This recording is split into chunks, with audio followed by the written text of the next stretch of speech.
Hello, everyone, and welcome back to another episode of The Push with Nick and KP. We are back once again to continue our WrestleMania series, this time working on WrestleMania 35, which took place on April 7th, 2019, at MetLife Stadium in East Rutherford, New Jersey.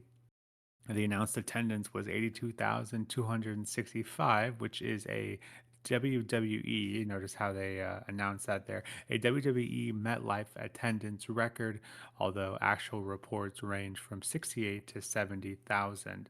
And whether you like it or not, this is the last year of the one night only of WrestleMania due to possibly how long this card went. And that coupled with the COVID-19 that strikes the world through the following year, that would be the final. This will be the final one that we do see one night. So finally split into two nights. So without further ado, we will go ahead and get into every single match that took place at WrestleMania and kind of give you our thoughts on each one. And then, of course, the card as a whole overall. So, without further ado, the opening contest of WrestleMania 35 has Seth Rollins going up against Brock Lesnar defending his Universal Championship. KP is the ultimate clash of styles in the fact that Seth Rollins' match rarely misses, and Brock Lesnar's match, who we almost never like. How did this one fare for you? Well, kind of a tale of two halves here, I guess you could say. It's an interesting start to WrestleMania, kind of chaotic, I guess you could say. You know, Lesnar basically just coming out the gates and attacking Seth Rollins before the match has officially even started. Like during his entrance, sort of attacks him through the ropes and then just proceeds to beat him up around the outside of the ring for quite some time. Seth got battered. You know, there was a F5 ridiculously early as well. That was at ringside. Seth got sent head first into the apron, which is quite a gnarly spot as well. That was pretty much straight after that, I think. He was thrown over the announce table on a couple of occasions. Once going into a German announcer, like physically, colliding with the man. Yeah, there were just a lot of suplexes, just generally speaking, just general beatings from Lesnar. And yeah, once we did eventually get into the match, it was pretty quick. So I guess you could say that like the prelude was the main portion of this, I guess you could say, and that was just basically all dominated by Brock. Once the match did take place, though, then it was quite quick, and the beatdown did follow as well, but not for too long because we do see Brock sort of like continuing that beatdown in the ring, and after a lot of punishment, Brock goes for an F5 in the ring, but Seth does escape that maneuver, manages to sort of like shove Brock Lesnar towards the referee, who's sort of like closest to the hard cam, really, towards the ropes. And there's a bit of a interaction between the two. The referee ends up going out of the ring, and doesn't like get particularly like hurt by it so much, but like just sort of distracted enough. And because he's out of the ring, that sort of like gives Lesnar a sort of like a moment where he's just sort of like surveying the situation. He doesn't see Seth Rollins from behind, who then proceeds to low blow Lesnar. And once that takes place, it's basically all Seth Rollins from there on out, and that's just the final few moments of the matchup. We see three stomps in a row from Seth Rollins after that low blow, and that would be enough for Seth Rollins to get the win here and to capture the Universal Championship in the opening contest. So yeah, it did basically have like a tale of two halves, like I mentioned. It was all Brock to begin with. Once the match started, then it was predominantly all Seth after that. But that was quite a short period compared to that of what Lesnar did beforehand. So yeah, it's not my type of matchup, personally speaking. I don't really rate this kind of thing. It's just what the typical Lesnar style is. That seems to be the blueprint. And yeah, they decided to mix things up a little bit here by not having the bell ring to begin with, and Seth having to go to obviously quite intense depths to actually sort of like take the beast down and to end up getting the win. So yeah, it was a good moment for Seth though. The crowd were quite elated by the result. To be fair, at the end of the matchup, so good pop from that. In terms of my sort of overall view of this one, I like I say, it's not my type of thing, but they did what they needed to do. They got the title off of Lesnar onto somebody more permanent, full time at the time, and yeah, it got a good reaction. So I guess that worked out. I gave it I gave it a 5 out of 10. Like I say, it wasn't anything like terrible or whatever. It was just okay. It had its purpose. It fulfilled it, and yeah, it started off the night with a title change. So I guess there are some positives in there somewhere.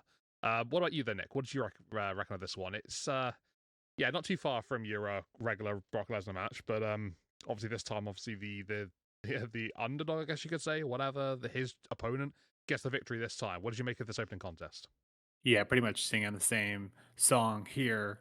Not my cup of tea, but um, through a lot of matches that we see throughout the night, I kind of have the same feeling. I don't love the match itself, but the outcome really makes it challenging for me to give it a rating. So, with all that being said, I thought it was interesting that Paul Heyman came out and did the bit. Apparently, Hulk didn't know about that when he interrupted him. Comes out and says that Brock's, if he's not going to main event, that he's going to kick off the show because he's then going to go to Las Vegas. Um, Maybe the irony in that situation there, but I guess he was teasing an MMA return at that time as well. But regardless, it is, doesn't really change much of the outcome. Just probably rings a little true because Brock was out of the building long before that main event. But yeah, that's I guess it's a conversation for another time. But Seth does get the win here, which again, I like the outcome of Seth winning, but the actual match itself, yeah, it does feel like it's a bit wasted on Seth. But to take the title off Brock, that's obviously a good thing. So your new Universal Champion, Seth Rollins, the Beast Slayer, as he's dubbed then before the match, and proves that he actually is that through it. Yeah, I too gave this match a 5 out of 10. Getting into the next match, we have AJ Styles going up against Randy Orton. KP, another conflict of styles, at least for me. What did you make of this one? Yeah, it is a conflict of styles, but I don't think it's a particularly bad conflict either. I thought it was a decent match overall here between AJ and Randy. Nothing amazing though. I don't think this is a an all-time classic or anything. It's just one of those matches that are sort of on the Mania stage between two guys who were, on the top of the rosters basically, and just need something to work with. And I think they did a decent job of that. To be fair, both men went through their bag of tricks. We see AJ kicking out of an RKO at one point. That got a really big reaction from the commentary team especially. They were sort of like bigging that up as a really big sort of moment in the matchup. Not many people really have kicked out of the RKO prior to this point, so that was quite a cool moment, I suppose you could say. That was probably the biggest moment of the match for me personally. I noted that down as quite a big part. Randy did control a lot of the mid to late stages of this matchup, and then we see an AJ come back towards the end, fighting back through the punishment. There's a pretty good back and forth, though, to be fair, from like bits here and there.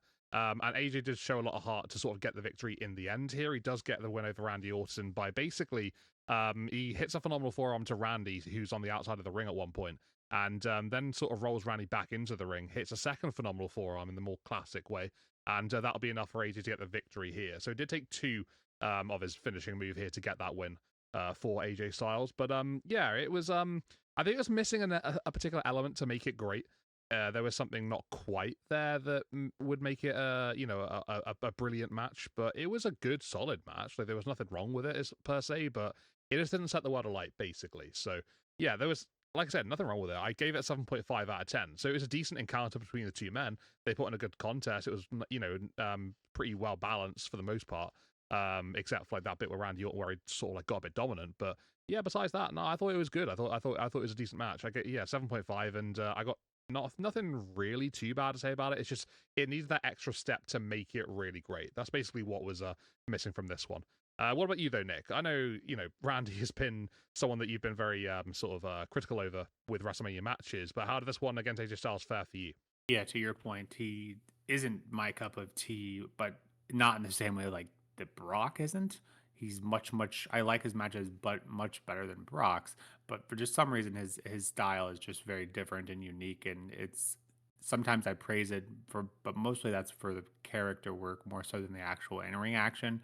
For whatever reason, it just doesn't connect with me. It's not saying that it's his fault. It's more so just I think just a me issue. Like I don't appreciate his matches, and just not my style. So, but my style is absolutely the one of the AJ styles, and so, like I said, a bit of a clash of styles there. Take of that what you will, but the ending, of course, with the kicking out of the RKO, phenomenal form by AJ Styles, a very slow burn match. So definitely slowed down the pace. Did AJ Styles?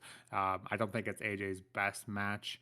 But I think just because of that's Randy Styles, so I had to slow it down. I kind of singing the same song, you are as well. It's like it's not anything bad and it wasn't anything great. it was just kind of there. And, it was a bit better than good. And that's kind of where I felt a lot of these contests do end up falling, unfortunately, for the night. But I did give this one a 6.5 out of 10. It was good, just not the best. So with that, let's go ahead and get into the next contest where we have a fatal four-way tag match with Ricochet and Aleister Black going up against Rusev and Shinsuke Nakamura, going up against the Bars, Sheamus and Cesaro, who are also going up against the Usos, who are defending their SmackDown Tag Team Championships. A stacked card when it comes, or a stacked match when it comes to tag teams and the ring. But KP, what did you make of this one and the winner? Yeah, this is a bit of a blast from the past. This one was. They could jog my memory a little bit here, seeing the likes of Aleister and Ricochet teaming together again. That takes me back to the NXT days. And then Shinsuke and Rusev. That seemingly took me by surprise. I didn't actually remember this tag team too well. So, yeah, already sort of like left a bit of a impression there. Trying to get back into the sort of like the vibe with this one. Normally with this type of stipulation, you got fatal four-way tag match where you got only two teams active at the same time, one from each team. I'm not really a fan of that. I prefer it when you have one of every team involved, so all four teams, has one legal man at the same time. But in all fairness to this matchup, I thought it was pretty good. Like, I had a lot of fun watching this one. Thought it was high paced. It was just a really fast match. It was quite fun as well, and they really maintained that energy from start to finish. They didn't really slow down with it at all, and it just remained quite an interesting showcase of a lot of talent from the very get-go until the very end. So yeah, for me personally, I thought this one was pretty effective in terms of a number of things. A, for being quite a fun contest throughout the majority, and for B, showcasing so many talent. Like, you got Aleister Black and Ricochet making their WrestleMania debuts. I thought they had a pretty good showing, to be fair. Got some of their repertoire off on the show. We saw Sheamus and Cesaro. Probably one of my favorite spot of the matchup was Cesaro swinging Ricochet seemingly forever. Was probably at least a minute and a half, almost 2 minutes, I want to say, because Sheamus was going around doing the rounds, doing the beats of the Bodhrán, which is pretty cool as well, while Cesaro was swinging Ricochet for his dear life. It was just a lot of fun. Like, I couldn't really take my eyes off this one. There was just so much going on all the time, and just because of that high pace energy of the matchup, it just was really, I was really invested, like, all throughout the whole way. So yeah, I did really like this one. Entertaining for sure. How we get to the end of this one though, we sort of like see like a sequence of moves, the classic tag team sort of star thing that we see many times over the years. And that sort of like gets most of the competitors in the ring and then out of the ring, hitting and receiving signature-esque moves. Sheamus ends up hitting a bro kick on Ricochet before we then see the Usos capitalize, and they would super kick Sheamus to the mat. They hit a double Uso splash, and that would see, and still your SmackDown Tag Team Champions, the Usos getting the victory here in this contest. What I will say is I think the Usos maybe were the team that weren't as involved as the rest of them, especially towards like the mid to late stages of this matchup. I feel like all the other teams were sort of like in and around that particular point. That's like probably my main criticism from this one. Maybe more Usos involvement would have been nice, but yeah, besides that though, I thought it was a really fun match. I gave it an 8 out of 10. Got a lot of love for this one, and yeah, it held my interest from throughout the whole thing. So that's obviously very important. So yeah, pretty solid, fun match. Nick, what did you make of this one? It's not our favorite stipulation, but yeah, maybe you also enjoyed the fun, high paced energy that this match was. Yeah, I did. And it was a very hard to follow match because it was just chaos, but for kind of the best reasons. The unseen tags there and just the teams in general, I thought were a ton of fun. And I didn't remember a Shinsuke Rusev team either, which funny enough, those are two of my favorites. So you think I would have remembered, but I didn't. So make of that what you will. It's just my bad memory, I guess. But yeah, Cesaro and Ricochet, I had noted were had some very unique spots, just some very good chemistry between the two. The finish there, where everyone gets a finish or signature there towards the end, and the Usos are the ones that remain strong. I too noted that the Usos weren't there at the end, so yeah. The rest of the teams kind of holding their own, which I get it. There's 8 guys in the ring. It's hard to feature everyone, but it did feel like they probably carried the least of the load out of the 4 teams. But regardless, a great match and just a ton of fun, reminding us how fun tag team matches can be. For me, this was match of the night so far, giving it an 8 out of 10.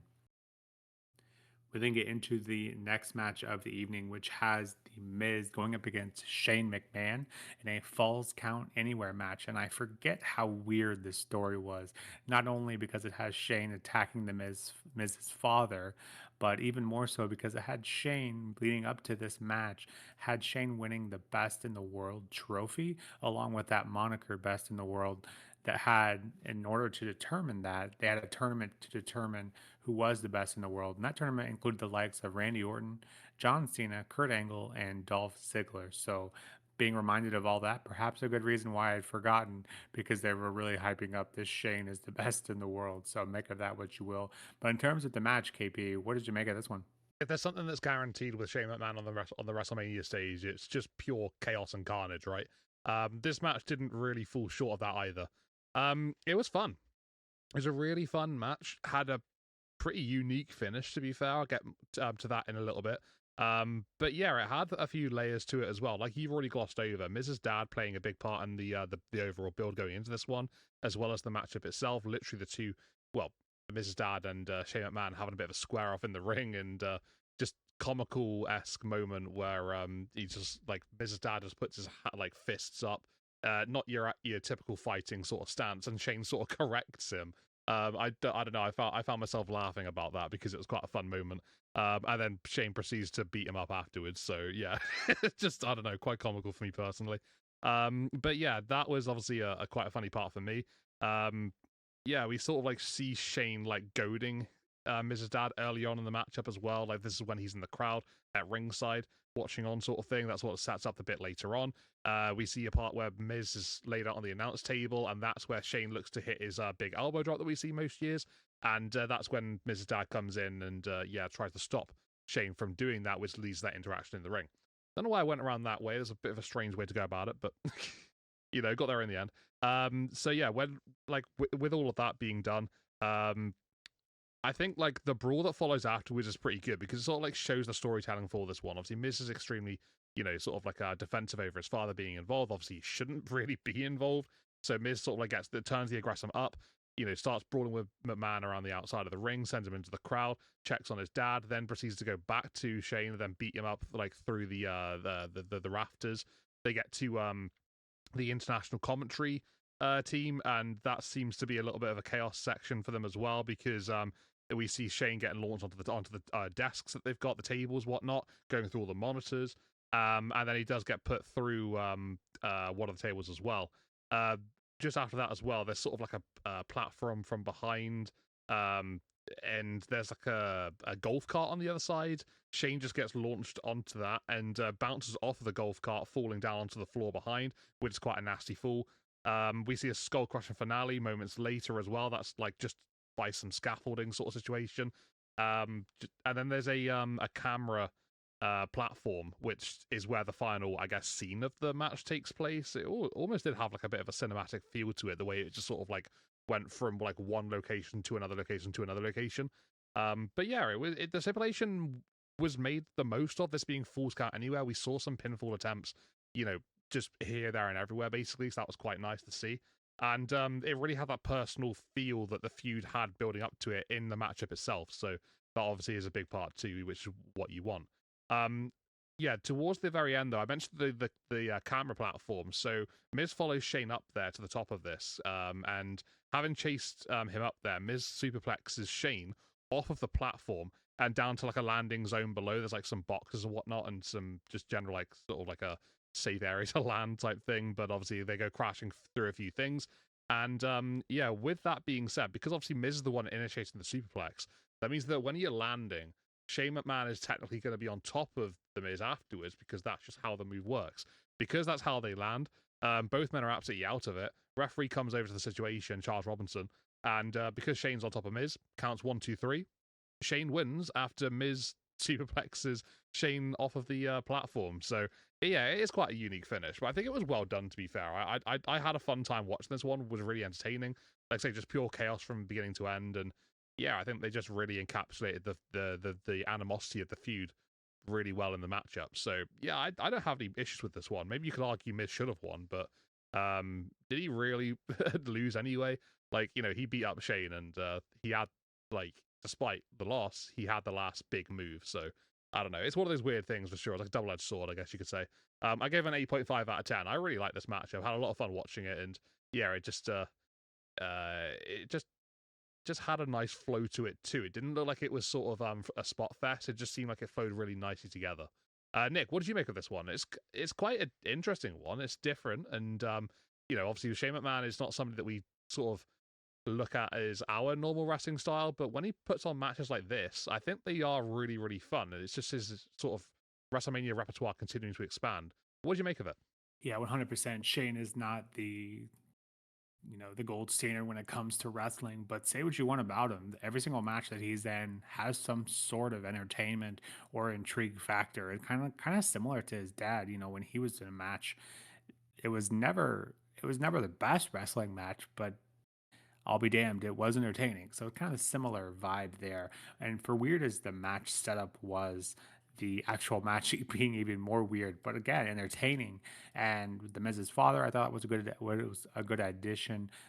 Very comical, very quite a bit actually of comic spots in this one, as there were kind of during the build up. The ending with the superplex off the scaffolding, somehow it seemed kind of tame for Shane when you think of all the things he'd done in years prior.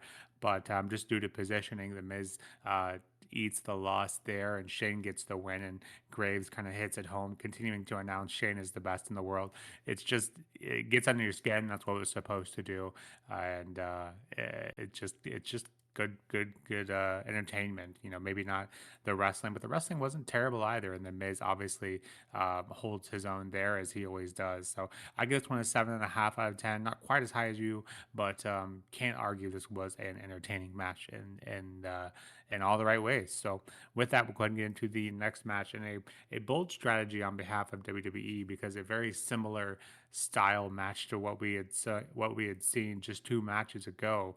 So to kind of book this the way they did was an interesting decision, regardless.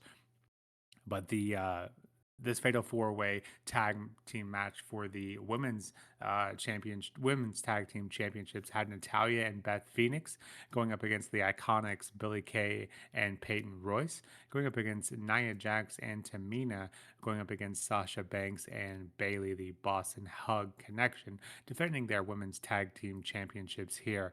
KP, thoughts on this one, and just kind of would like to get your opinions as well, your thoughts on booking this match with just one match in between, the exact same kind of style match that we saw just 2 matches earlier. Yeah, that is quite interesting. I think I probably would have given it a bit more in between, I guess you could say, because like you said, it's the same stipulation as that SmackDown tag match. So you want something sort of like, I don't know, spread across the course of the night, really. But yeah, I guess they have their reasons for booking it how they want to. In terms of this match, though, obviously we saw the SmackDown tag earlier. This one was not quite as fun as that one. It was a decent match, had plenty of time to it, which is great to see with the women. Not the cleanest or the best match, but not bad either, to be fair. It was just a little slow in parts, basically, is my main critique with this one. Um, it did give everyone a chance to go for it, though, which was quite nice to see. So, like I said, with that time allowance that they had, a lot of our sort of critiques in years gone by have been that the women haven't been given enough of it. So they haven't been able to sort of put on the show that they can actually deliver. So, yeah, this was definitely a lot different to that, which was quite nice to see. But yeah, plenty of time here. It just unfortunately wasn't like your most clinical sort of top quality contest, I guess you could say. Despite the names involved, there's a lot of talent involved here, but yeah, just it wasn't my favorite match of the night, but it was a good showcase for all these ladies, and it gave them opportunity to really sort of like go for it, and it puts the women's tag titles on a level of prestige here at WrestleMania with 4 teams, going up for them. Unfortunately, they couldn't hold that throughout the number of years after, but at least they did give it a go to start with, and they tried to sort of like really pick that up from the beginning. In terms of the way that this one came to an end, though, we do see Beth Phoenix. She's got Bayley sort of like in a really precarious position on the top, well, the second rope here, and she hits an avalanche glam slam. That sort of like slams down Bayley onto the canvas, and not knowing during that particular setup for the move, Beth Phoenix got tagged by Billie Kay of the IIconics. So Beth immediately goes for a cover when she lands onto the canvas with Bayley, but the referee literally points out that you're not legal anymore. You can't get the pinfall here. So because of that, we then see the Iconics in the ring, and they sort of like deal with Beth Phoenix. I think it's Peyton Royce to send her out the ring, whilst Billy Kay goes for the cover, and she just pins a lifeless Bayley, and that'll be enough for the Iconics to win their one and only Women's Tag Team Championships. So yeah, this was it was a cool finish, to be fair. Obviously Bayley was absolutely, slammed down to the canvas, true and proper. So yeah, that was obviously going to put her away for good. And then yeah, we see sort of like the devilish sort of tactics there of the Iconics, like very sneaky, getting into the legal sense of it, and being the ones to capitalize on the situation. So I don't have any worries with the finish. The finish was quite good. I enjoyed that one. But yeah, like I said, just wasn't your most clinical, you know, highest quality contest that you will see. And yeah, that I think just because we saw that SmackDown tag a couple of matches ago, that was still very fresh on the brain. Me thinking, oh, well, this one wasn't quite as fun as that one. It wasn't really as good as either. So yeah, just maybe a little bit of a sour taste from that particular contest. I gave it a 7 out of 10 though. It was still pretty decent. It's just yeah, it wasn't your highest quality contest. Nick, what do you make of this one though? There's obviously a lot of stuff going on here. So many names involved. The women's division finally being built up, and so much talent being showcased here. How did you think they fared, and what did you make of the first ever women's tag match for the tag team titles at WrestleMania? Yeah, obviously a cool moment and a great stage for them. You obviously had Paige on commentary as well, which I thought was a nice shout. The biggest issue, I think, just having the men's SmackDown titles 2 matches before this, which you both kind of already hit on. If you are going to do this, I think you probably have the women go first, because the way you handled it this way, it does make this match seem much slower because of it. Not to say this match is worse per se, but I just think the pace is obviously a bit slower. So you're going to compare those two, especially when there's only one match in between. But I do like the storytelling of this one quite a bit. And um, Beth built like a monster here, and the Iconics slip in. That was just, what can I say? That was an iconic way to win. Very fitting for them and their team, and your new women's tag team champions.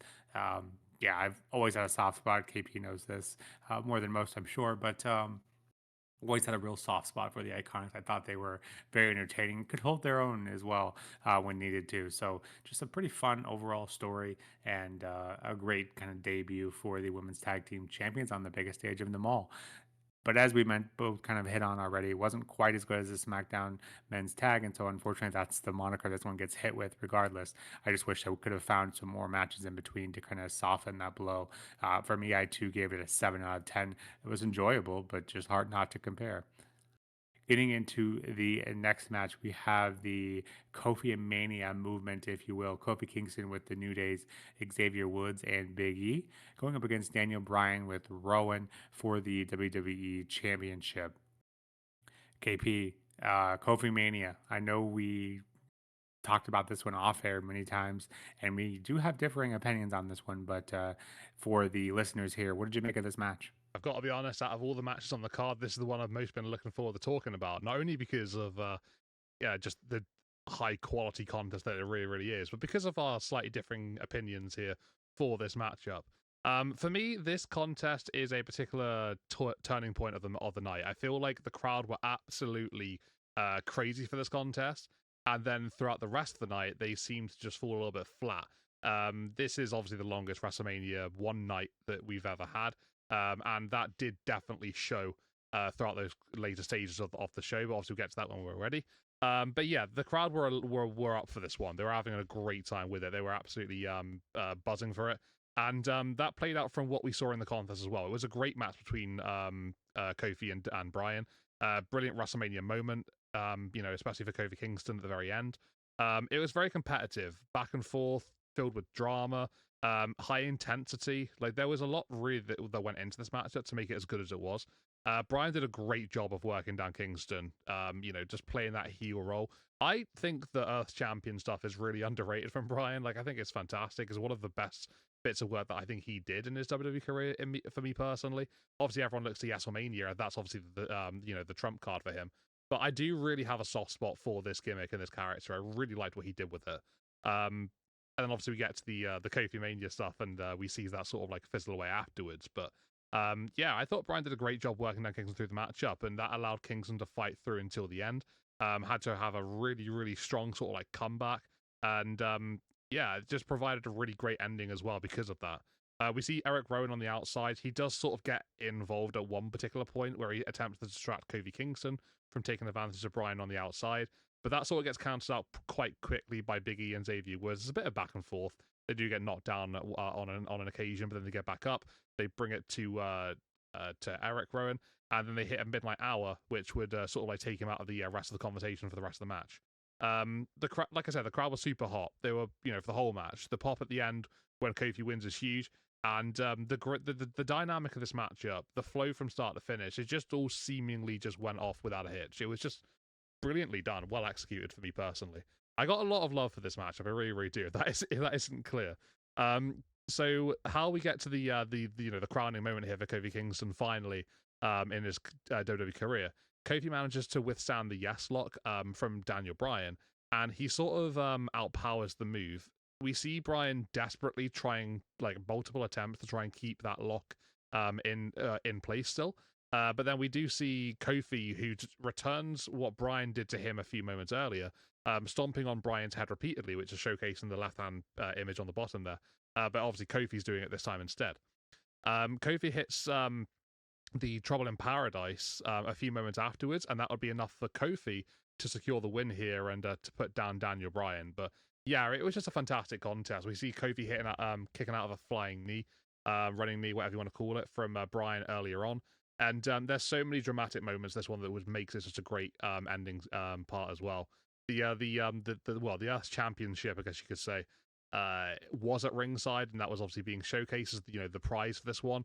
But underneath it, New Day's Big E and Kofi, Xavier Woods, sort of like revealing the classic, the actual WWE Championship, which was Kofi's main prize. So yeah, that was quite a cool moment as well. We see Kofi's family in the ring afterwards, kids, and all that lot, sort of like getting involved in the moment and having a great time with it. And yeah, it's just a feel good moment. So yeah, I thoroughly enjoyed this one. This was my match of the night. I gave it a 9 out of 10. It's just one of the biggest feel good moments of WrestleMania for me personally speaking. It's one of those great things that I can't help but smile over. So Nick, here we go to your side of the coin then. Your honest opinion, how do you really feel about this whole situation? What did you make of the matchup? How good was it for you personally? And what did you make of Kofi Mania? So the matchup and the overall story that I'm going to tell probably won't go hand in hand. So I'm just going to keep them separate for now. The reason that Kofi Mania, for whatever reason, I realize I'm in the minority here, but it has just never really hit for me because few of those reasons being it's just crazy to me that they use the same B plus player. I know that was intentional, but that we've just seen that story with Daniel Bryan just 4 years ago at WrestleMania, or 5 years ago at WrestleMania 30. And for whatever reason, that bothered me. On that was the face of it. Kofi Mania was one of those feel good underdog stories, but for me, it just didn't connect as much. And maybe just because the gap wasn't there like it was for the other ones. But we've seen that underdog story told, which seemingly had a 10-year pattern. We saw it at WrestleMania 20, we saw it at WrestleMania 30, and then we saw it at WrestleMania 40. So just having seen all those, but even before I saw 40, seeing this live, for whatever reason, this just felt super predictable and just kind of just to grab a moment. And that especially hits hard when you recall what happens on the show after Mania and Kofi Kingston. But I think all of that, coupled with the fact that Daniel Bryan, I completely agree with you on this one, was doing arguably his best work and doing it in such a different way than what we had seen a short time ago. The Earth Championship there was by far up there for one of my favorite title makeovers. And I absolutely loved his character and I loved that title.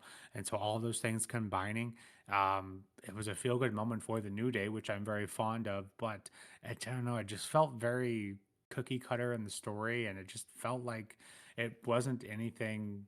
Like they didn't do anything super special and new, and it was just kind of a rehash of a story we've seen many times before, and it just impacted me the least. So nothing against New Day, nothing against Kofi. It just for some reason didn't hit home for me. But I, like I said, I realized I'm in the minority, and for the actual match itself was great.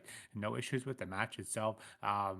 I still don't remember the involvement of Rowan. Obviously, didn't watch the build up into this, but the involvement of Rowan does seem pretty random to have him. But regardless, he doesn't make a huge impact before the likes of Big E and Xavier Woods take him out. So no real issues with that.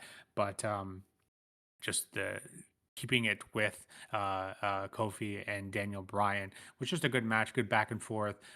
They did a good job of telling that babyface kind of rise up to finally hit the Trouble in Paradise to get the win over Daniel Bryan and in his fickle reign, if you will. But like I said, like the match, and just didn't for some reason Kofi Mania never quite connected with me. So you can chastise me in the comments below if you like. But for me, like I said, great match.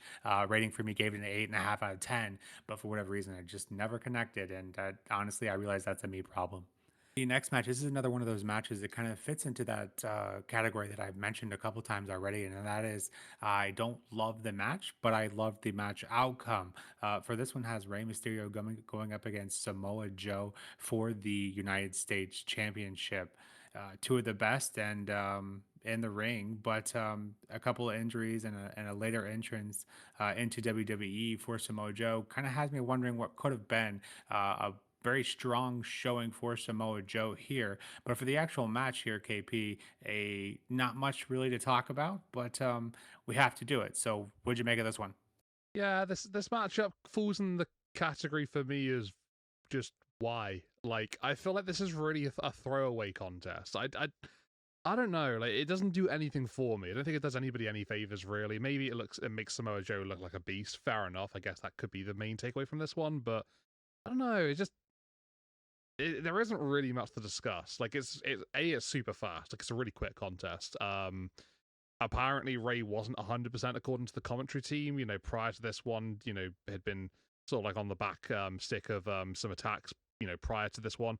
Um, yeah, I don't know. It's just Joe getting a win in quick fashion on his first Mania appearance, which was great for him. I'm not going to dispute that.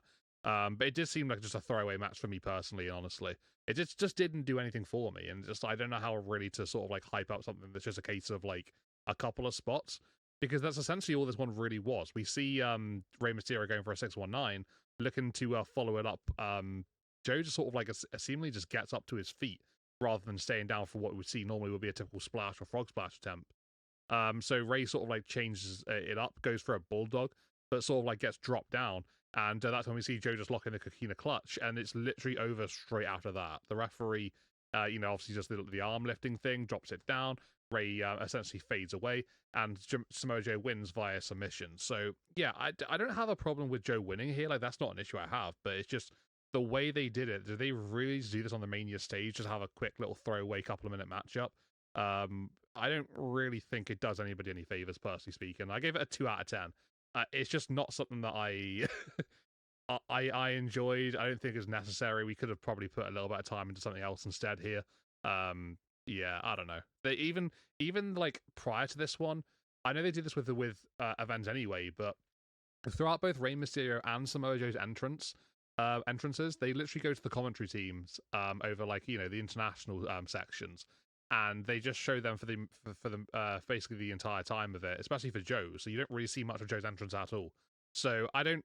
Yeah, it like already that gave me a vibe they didn't really care for this matchup whatsoever, presentation wise anyway, and then they just deliver that in the contest too. So yeah, I don't know, just pure negatives for me personally. I don't really see the point of this one.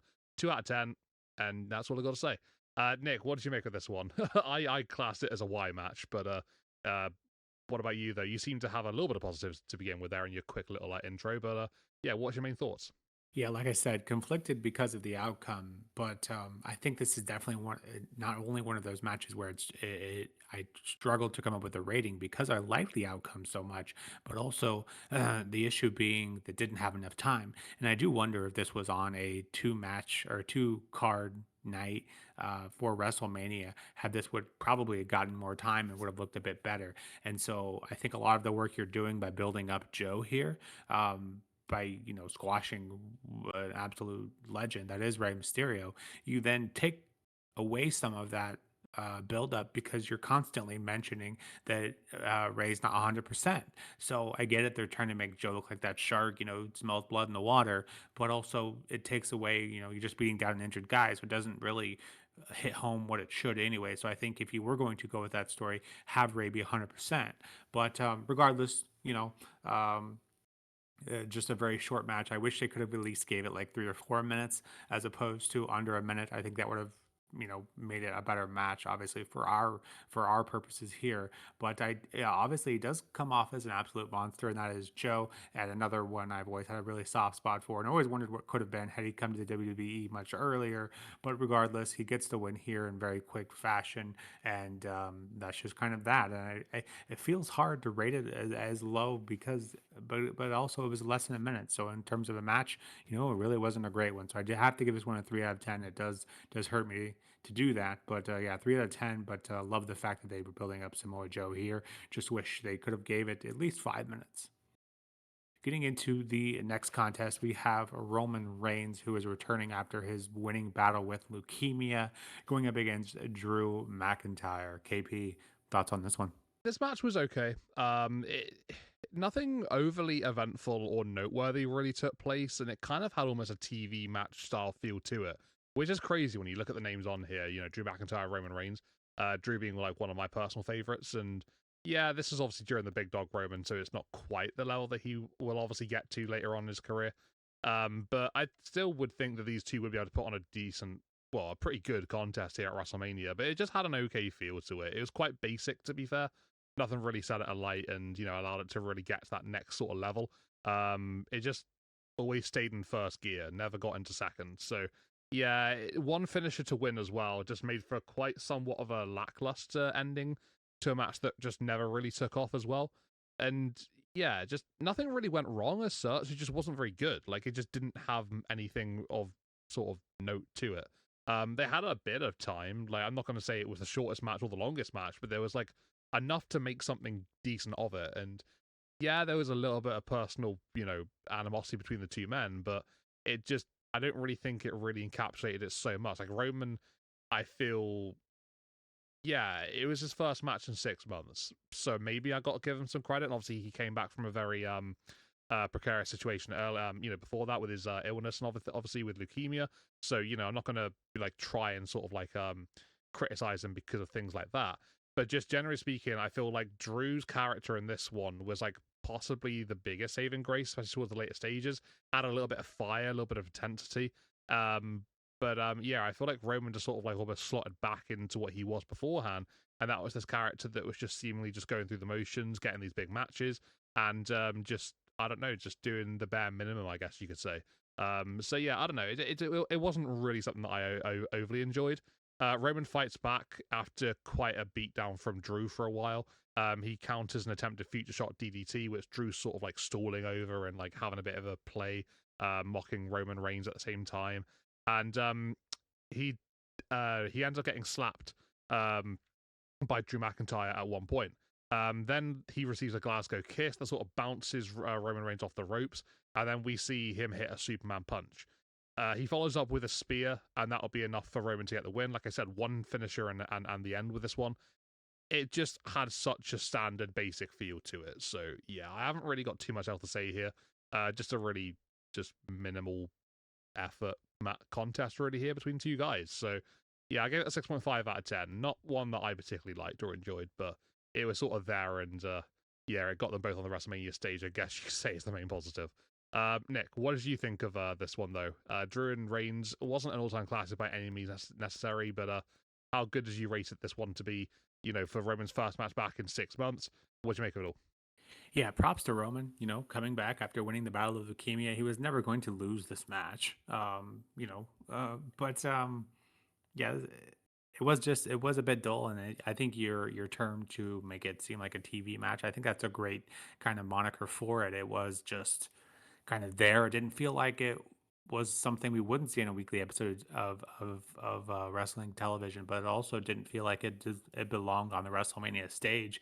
You take away the fact that Roman is returning, then really what's kind of the specialty behind it? to me, I would agree with you. There really isn't any, and the match is just fine, just there, not something super special. And like I said, I didn't remember anything about this. So outside of that, Roman returning from his battle with leukemia, I couldn't remember a thing about it, and this is, I think, exactly why. So with that, I will quickly move to my rating, which was a 5.5 out of 10. And maybe that is a bit too harsh, but it just was just dull. Didn't bring anything special to the table. And at WrestleMania, I do expect something a little special from each match. So with that, we will go ahead and move into the next contest, which has Batista for the first time since 2014 going up against Triple H. If Triple H loses here, he must retire from in ring action. KP, thoughts on this one? I'm interested to hear the general vibe for this one because I think we discussed Triple H and Seth from a Mania prior to this one, and I wasn't too keen on that one. This one sort of shares the same sort of vibe for me personally. I just thought it was just honestly quite boring, just far too long. There was so much time in between spots that I kind of had a hard time struggling to stay interested throughout the matchup. Both men clearly at a stage of their careers now where they can't really keep up that intensity that's sort of necessary for a match of the stipulation being no holds barred. You have to sort of like be hell for leather for quite a large part of it, and try and stop it from fizzling out into a dull snooze fest, which I personally believe this matchup was for the majority. Yeah, there were some cool spots. I will absolutely say that there were some cool bits in this one. It was quite heated. We saw obviously the chain from Triple H on the top there. We saw like a wrench, onto the fingers of Batista. There were other parts as well, such as like a spear through an announce table. Triple H ripping a nose ring out of Batista, supposedly, and then a power bomb from Triple H to Batista on the steel steps. Notice how in all of those though, Triple H is the one dealing all of the damage. So that's quite interesting there. In terms of the biggest spots of this contest, it was Batista actually taking those big, I guess, bumps you could say, or the being on the receiving end of them anyway. So yeah, that was quite interesting. I noticed that throughout the matchup. But yeah, I mean, we see both men kick out of each other's finishes at one point, so that was kind of cool. Triple H kicks out of Batista bomb. Batista kicks out of a pedigree. So that sort of like rises the drama a little bit, which is quite nice. But it just wasn't enough to save the match for me personally because you had so long in between like those spots towards like the mid to late stages, probably after the first, I don't know, 7 or 8 minutes. I want to say maybe around the 10-minute mark. I just felt like it was just few and far between, and like the bits in between were just so drab, unbelievably drab for me personally. I struggled with this one. Like it was hard to stay awake watching it because it was just two guys at the very end of their career, just basically just I don't know, just trying to run something back and hope for the best. But yeah, the spots in between were good. I did like the spots were good.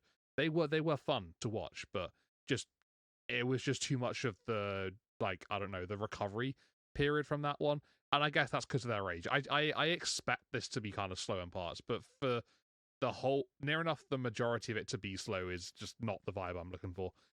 Towards the end of the contest, Triple H is handed a sledgehammer by Ric Flair, who appears at ringside. Ric's been quite a big part of this feud. It all stems back to Ric's 70th birthday previously in the year, where Batista attacks Ric Flair backstage, and that all sort of like stems into this contest. So yeah, like I say, Ric Flair passes Triple H the sledgehammer, and there's already a sledgehammer introduced at this point. Batista has it by him in the ring. So there's sort of like a moment where both men are in the ring. They both have a sledgehammer, and they both sort of like go to try and like use it against one another. And then it's Triple H that comes out on top of that situation. He eventually uses his sledgehammer to knock Batista down and follows up with his second pedigree of the match to get the victory and to win this one-on-one matchup. Yeah, like I said, I've basically been through my thoughts of it. I'm not going to sort of like go on too much more about it because I've got my points clear.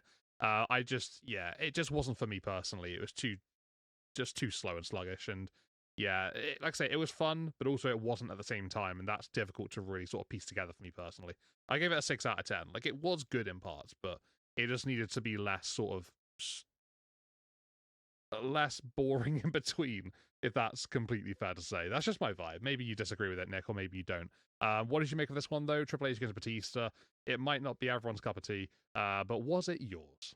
Yeah, as much as we disagree on the Kofi Mania, we continue to disagree on Triple H matches. For whatever reason, I don't quite have the hatred that a lot of others seem to have when it comes to his style matches. I will agree that the match was a little long, and as most of his matches do tend to be, but I didn't feel like I was sitting there checking my watch or anything at all throughout this one. I love the theme entrance continuation, by the way, the Mad Max entrance from Triple H, maybe a bit long, but still a cool moment.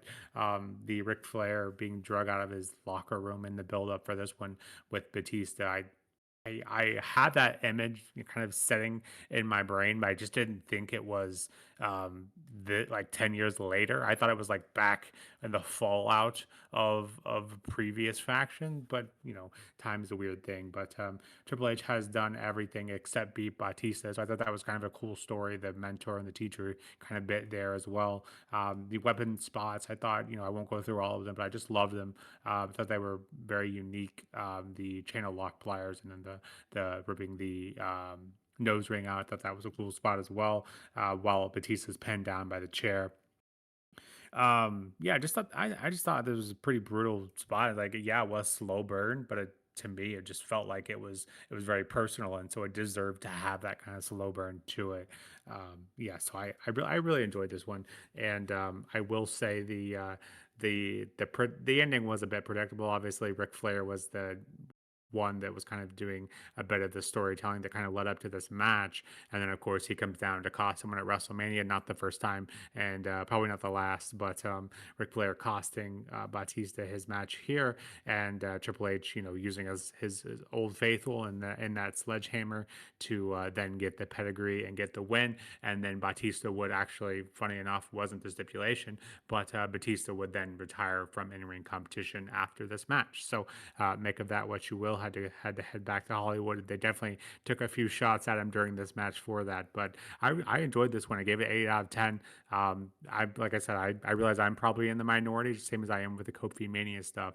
But Triple H always feels like his matches are entertaining, even if they are a bit long sometimes. But this one didn't really fall in that category, at least for me.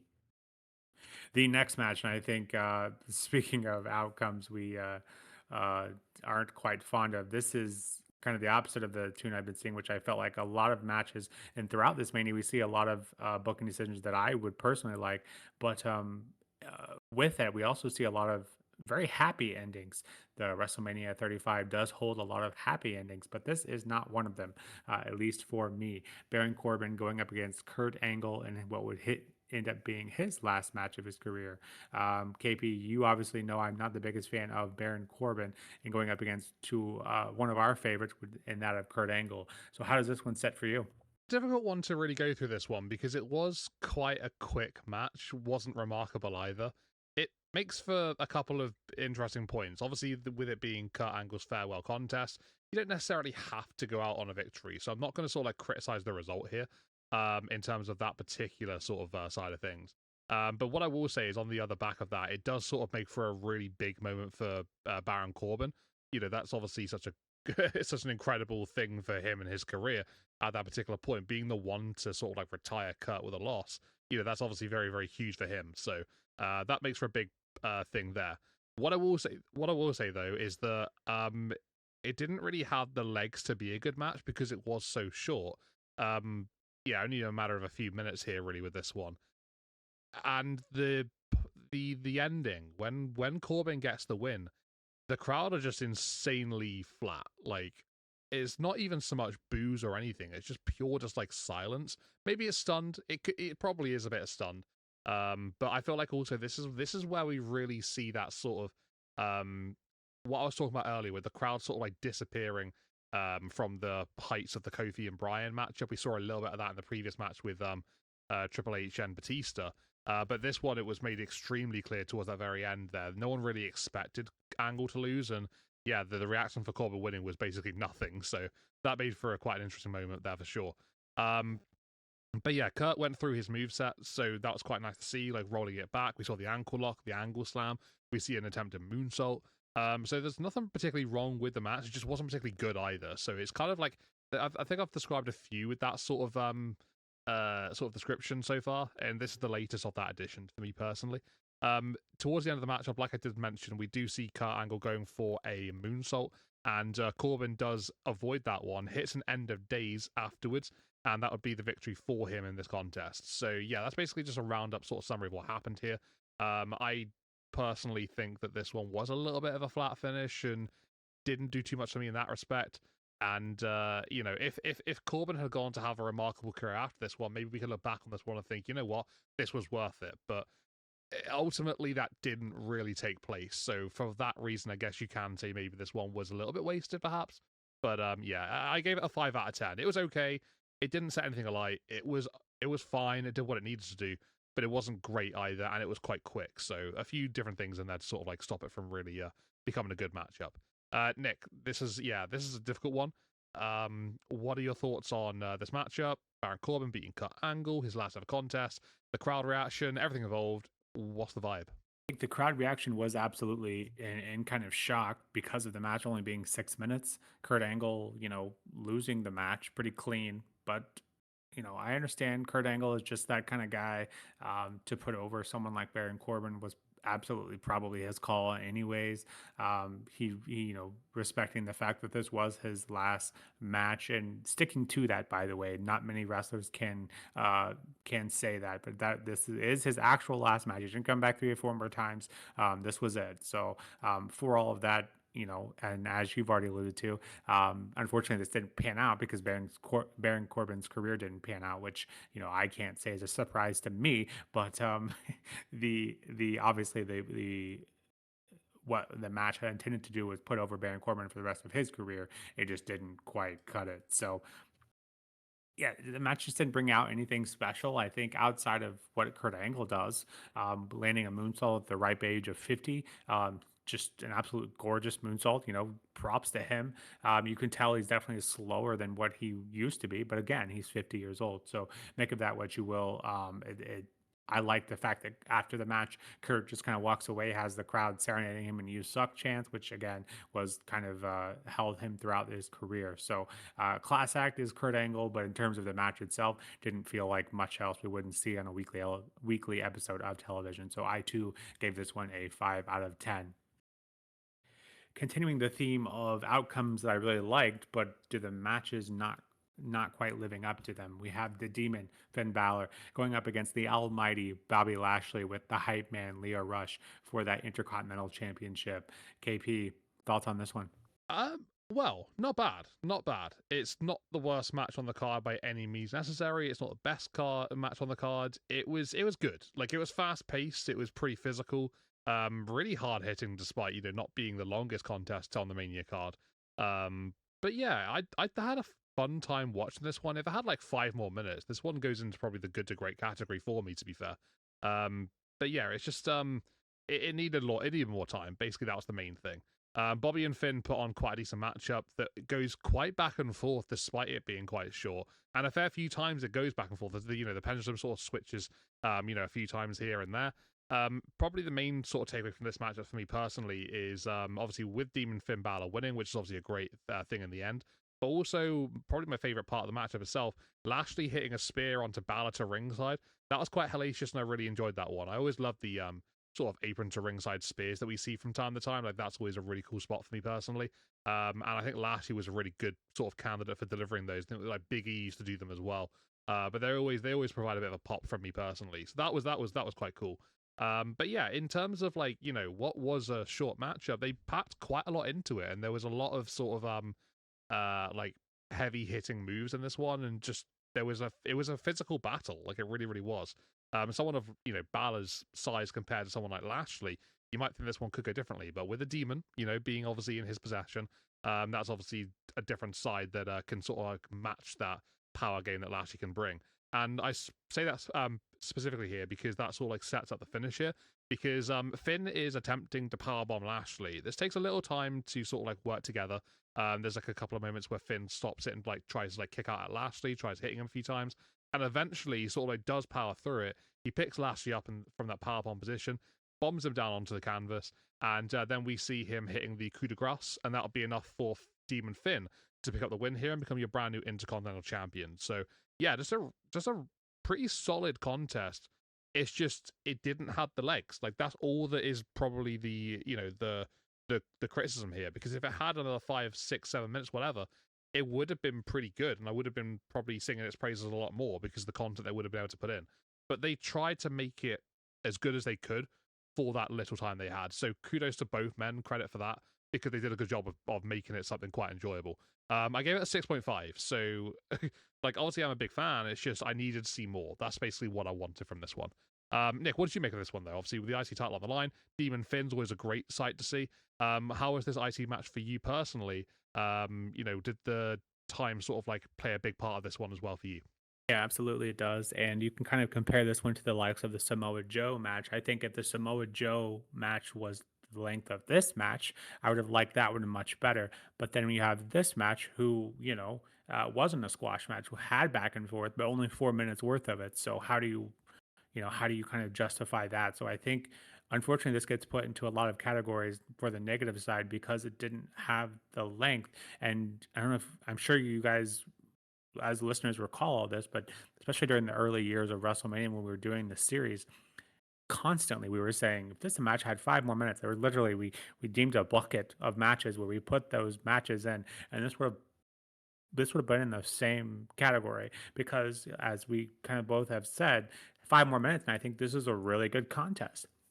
But back and forth for only 4 minutes compared to 10 minutes is a vast difference. And so another curious point that I have is that if WrestleMania were 2 nights at this point, would this match have gotten more time? And would this match have gotten the time it deserved and would have been better for it? I think all of those answers are yes, but unfortunately, this was the last year of the one night mania. And so this is what we got, unfortunately. So possibly a bit of disrespect to the mid card titles throughout this mania, but I think this was obviously the better of the two. But I like both outcomes of those mid card title matches. Yeah, the Demon Finn Balor. How can you go away? Finn hits the coup de grace to get the win, and Finn is able to hit a power bomb on Bobby Lashley, which I'm not sure if he would be able to do that in his normal Finn persona. But regardless, definitely making the Demon look good here. If only we could get back to those days. But your new Intercontinental Champion, the Demon Finn Balor. I rated this one as 6 out of 10. Again, as kind of both tune we both been singing. Just give it 5 more minutes, and I think you have a really good contest here. Getting into the main event of a very long WrestleMania 35. Yeah, this one is topical. KP Becky Lynch going up against Charlotte, going up against Ronda Rousey for both the Women's Raw and SmackDown's championship, a winners take all match, if you will. What if you this had going into it? What an entrance this had, fitting for the Queen riding in a helicopter, Joan Jett for Ronda Rousey's entrance. What a stage there. I think all of that's fitting for the first ever main event at WrestleMania. KP, what are your thoughts on this one? Yeah, I mean, it's a decent match, like it is. It has its high moments and it certainly has its low moments as well. Like you said, obviously the presentation to begin with Joe and Jet's performance for Ronda Rousey's entrance, and then obviously you got Charlotte arriving in the helicopter. Yeah, it's got like a good sort of presentation there, like that big sort of match feel to it to begin with, which is great to see. Obviously, you got the fan favorite Becky Lynch coming on down towards the end. And yeah, the match takes place. It's decent, but honestly, it is quite sloppy. It's not the cleanest contest. I've I know we have different opinions on Ronda Rousey, but I think at parts in this matchup she was particularly quite sluggish again. Like I said that the previous year as well. But it wasn't just her. Like I felt like all three of them just really didn't have like the cleanest contest. I don't know whether it was the chemistry in the ring at the time. Maybe something didn't quite click as it could have done. But just yeah, I felt like there were parts that were just a little bit sort of I don't know, just quite sluggish and things, which is unfortunate to see. Um, Unfortunately, at the very end of the matchup, the table not breaking, that sort of takes a little bit of the finish away. And then the Ronda Rousey shoulders not being down for the pinfall as well. I'll get a little bit to that later on as well. That also takes a little bit of a step down for me too as well, personally. Um, the finish comes out of pretty much nowhere. No one really seems to expect it. The crowd are almost on a delay because no one really expects the 1, 2, 3 when it does take place. So that makes for almost like a little bit of a lackluster finish, but does sort of get a delayed pop. And then the crowd obviously are, over the moon because Becky's won, which is what everybody wanted. So that was obviously a great moment. But just how they kind of did it was a bit of a strange decision for sure. Um, yeah, it wasn't a terrible match. It was quite hard hitting and very competitive, with all three getting plenty of time. It just wasn't quite your all-time main event contest, and that's sort of like what separates it from maybe like one of the great main events we've seen in the past. But for the women to get to this stage, ultimately deserved at this point. Becky had such an incredible build going into this one, was probably the biggest like over star going into this WrestleMania. I want to say it's either her or Kofi. I would probably give the edge just about to Becky Lynch. But yeah, it was worth being in the main event for, and I'm glad they got the opportunity to do so. In terms of how the match came to an end, though, we do see sort of Charlotte getting put through that table almost, kinda. Just about enough, I guess you could say. She then gets rolled to ringside, so she's out of the contest for the rest of the matchup. And that leaves Becky and Ronda. They have a bit of a face to face. Then eventually Ronda does hit a sort of like a knee strike onto Becky Lynch. Goes to follow that up by attempting a Piper's Pit. But Becky sort of counters that into a crucifix pin, and that's where we see the shoulders of Ronda Rousey not down for the whole 3 count. If I remember rightly, it's sort of like for the 1 count they're up, and then when it goes down to 3, down to 2, sorry, then her shoulders are down. I'm not entirely sure if one of her shoulders were down for the entirety of the rest of it. So yeah, it's there are bits that sort of don't help this contest, but it is a decent matchup between the 3 ladies, and they do put on a decent enough main event. It just isn't quite your all-time main event matchup, which is unfortunate. But yeah, it still happened. It still took place. Later that the women got this opportunity. I've already said basically why that had to be, and yeah, I'm glad that that's the case. So I gave it a 7.5 out of 10. Like I say, I didn't dislike the matchup. I didn't dislike it. I liked it for what it was. It could have been better. Maybe we try this match again. I don't know on like the day after or whatever, and maybe they deliver an 8.5 or something like that. It's quite easily doable because there were some individual errors in this one, maybe some communication errors as well. But that's just one of those things. It's live. Things happen. It is what it is. But it does reflect in the score as well. Nick, what did you make of the first ever women's main event at WrestleMania? Triple threat contest here for both titles, and the win for Becky Lynch in the end. How did it go down for you? Yeah, and I do wonder how much our differing opinions are with Ronda, because I think, yeah, you could argue the match was a bit sloppy, but I think also what to me is something that makes Ronda unique is that her style is just kind of unique, and that it is kind of more realistic, and that maybe you could argue it is not the typical style, but it's kind of similar. It always reminded me of Brock's style, and that it was just the moves she would dish out did genuinely look painful. And so I've always kind of had a soft spot for her in that. But I do feel like this match was pretty brutal, pretty hard hitting, without any weapons there, of course, until the end. But even then, Ronda reminds us that tables are for bitches. So outside of their own bodies, each woman kind of dishes out and takes some pretty hard spots here. I don't think any woman is kind of immune to that. But the ending of this one always obviously a topic of conversation. I, for one, like the ending, even if it wasn't meant to be that way, which it wasn't. It kept Ronda strong and then helped kind of the momentum of turning Becky into Becky two belts, which obviously she very much earned up until this point. But even if the ending wasn't planned, which Ronda has since stated that her shoulders were supposed to be down, but apparently that was also a makeshift ending as well, because the actual ending was supposed to have Becky tapping out Charlotte to preserve the Becky versus Ronda rematch down the road, which obviously that never happened anyway. So make of that what you will. But I feel like the match itself was hard hitting.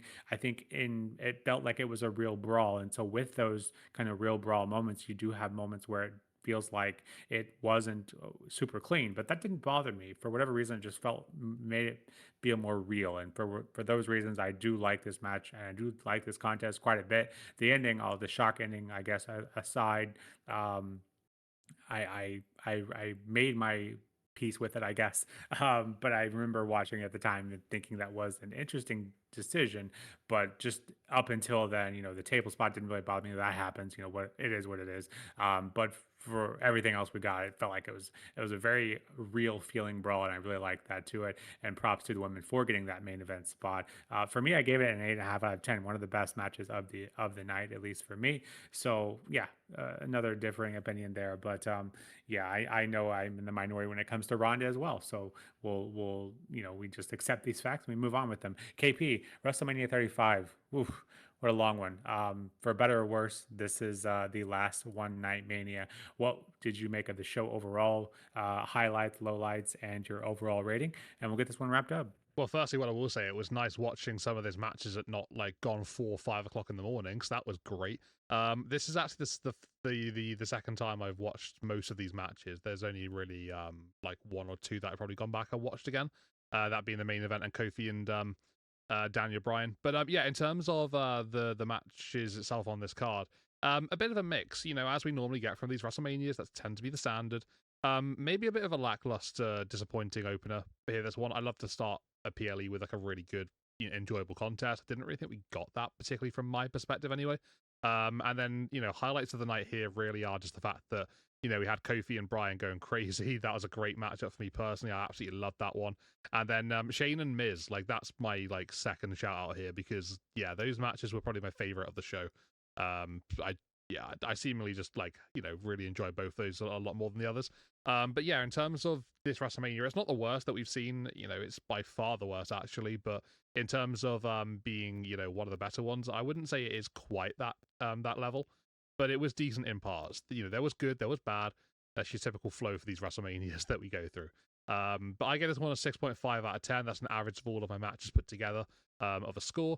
So yeah, it sort of like sits somewhere nicely in the middle. So not too bad at all.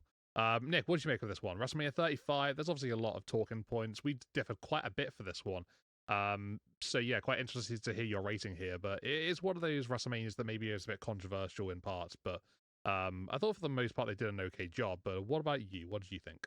Funny enough, for as much as we did differ, our overall rating is exactly the same because there were matches you liked better and there was matches I liked better, and it all evened out. Go figure. 6.5 out of 10 for me as well. Highlights for me being the SmackDown's men's tag team match, the Samoa Joe and Finn Balor winning their titles because, like I said, a lot of these decisions I thought were great. Uh, Decisions to be had, but just the matches didn't quite pan out. But the fact that they were winning those titles and did it in such dominant fashion, I couldn't help but smile. And so, even though the matches weren't great, the outcomes were, and so I can't help but like those outcomes. The women's tag match I thought was great as well, and just a great moment on the WrestleMania stage. And continuing that, of course, the women's main event I thought was a great moment as well. And then, of course, Kofi Mania. Although I don't like it as much as everyone else did, it's still a great match and a great moment. So all of that leading to a 6.5 out of 10. The last one night Mania show that lasted over 7 hours, if you include the pre-show. And KP and I both talked about this on air. We both remember that they've just been seemingly super long, and that's for me being over in the States. So I can only imagine, yourself being up till coming back up essentially. So an absolute nightmare for the fans in attendance, though. This ended up being with the local train stations after 12 a.m. They weren't supposed to go that long. The silver lining, though, I think at least in most people's eyes, is this long Mania coupled with the pandemic. The effects that hit WrestleMania over the next year do cause us to split the Showcase of the Immortals into 2 nights, which I think in the grand scheme of things is better for most. You get more time, you get more people on the card, and I think at the end of the day, that is what we all want as wrestling fans. So with that, WrestleMania 35 in the books. What did you all think of WrestleMania 35? What do you like best about WrestleMania 35? Are you a fan of splitting WrestleMania into 2 nights, or do you prefer the one night? Another topic of conversation for you in the comments below. As always, please don't forget to hit that like and subscribe button as that helps us out tremendously. But we will continue with our WrestleMania project. We just have 6 more left, and then we are caught up. And then, of course, that will hit us right up into WrestleMania 42, which isn't that far away, less than 2 months away. Crazy to think. With that, this has been the latest WrestleMania review in our WrestleMania series project. Let us know what you think in the comments below. But for now, this has been The Push with Nick and KP. We'll see you soon. Take care.